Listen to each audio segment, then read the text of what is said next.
Hey everybody, we are here at SEMA 2025. We're actually outside at the Hoonigan display, which is always rocking out here. We are here with Victoria Thomas and Andy Kilcoyne. They're both from Kellymoss, and we're going to talk about this amazing GT4 Porsche. I'm going to turn it over to them. First of all, they have the bikes, and second of all, they have all the knowledge. It's beautiful.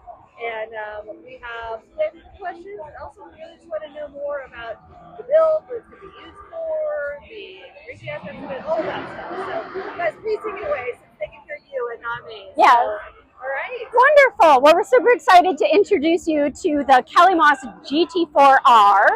And basically what this is we took one of the most incredible drivable Porsches. It's an incredible training tool. It's a great way to get into racing.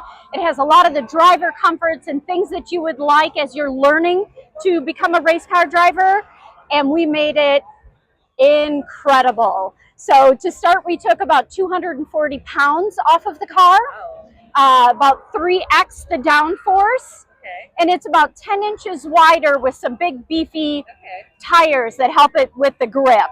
So Andy, why don't you share a little bit about some of the technical bits of what we did? Yeah, and feel free to point out aspects on there, obviously. Not all of them are visible, but... Sure. So the front end is largely styled after the 991 GT3R.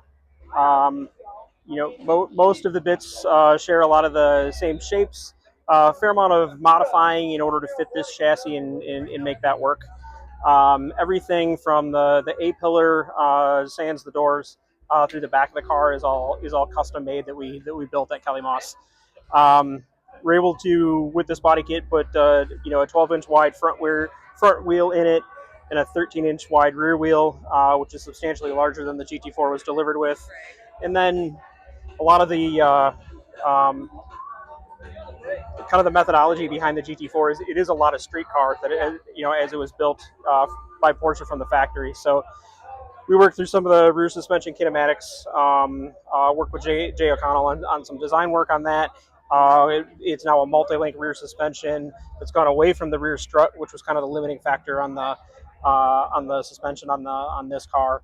And then added a lot of downforce and worked on the braking stability and the chassis overall. So should make a very, very fun track day car. That's kind of our target client for this. Motorsports, country clubs, enthusiasts, track day people. What kind of transmission? It is a PDK, just like the street car. Okay, great. Yep.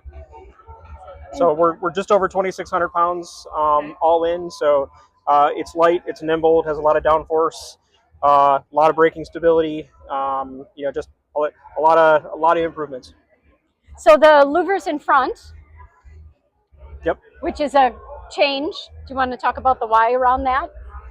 That was development from the GT3R from Porsche, but basically it's helping getting rid of the drag and get rid of the pressure from inside the wheel well. And then if you look at the back, the extra 10 inches is just sexy. Like the difference between the original and what this is, it's so visible from the back side. And Andy, do you want to talk about the new exhaust? It's a fully titanium exhaust from Akrapovic. Reduced about 35 pounds off of it, all in all. So, I'm assuming either one or both of you have been in it to actually drive it. It actually hasn't done any on-track testing at this point. So we're still the body as you see it are all the bucks that we're going to use to create the molds to be able to create the future kits. So in safety of preserving the car before we create molds out of the parts, we haven't been on track yet, but quite confident in our previous track experience with the GT4 RS and what this will evolve into. This could be a pretty spectacular package. And obviously coming from having experience with the GT3R, being able to pull those components from that, the R is quite expensive to run. So this gives some of the drivability and has the parts cost is considerably less, but pulling the components of little bits and pieces that we've worked with in racing and bringing the best of it to this build. And I'm assuming that was the incentive, right? Yep.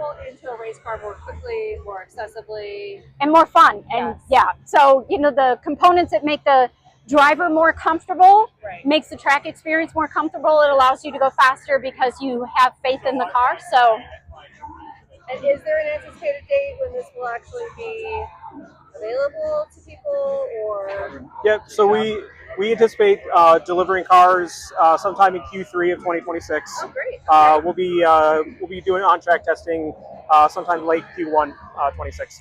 and so actually when they are able to get the molds done, the product that's being used on this car right now is more substantial. So there will be actually more weight coming off of the car with the final product. Excellent. All right. Well, we super look forward to it. I think I have a few more questions, but we'll do that off camera because I cannot read and video at the same time. Sounds great. Fair enough. All right. Excellent. Thank you. Thank you.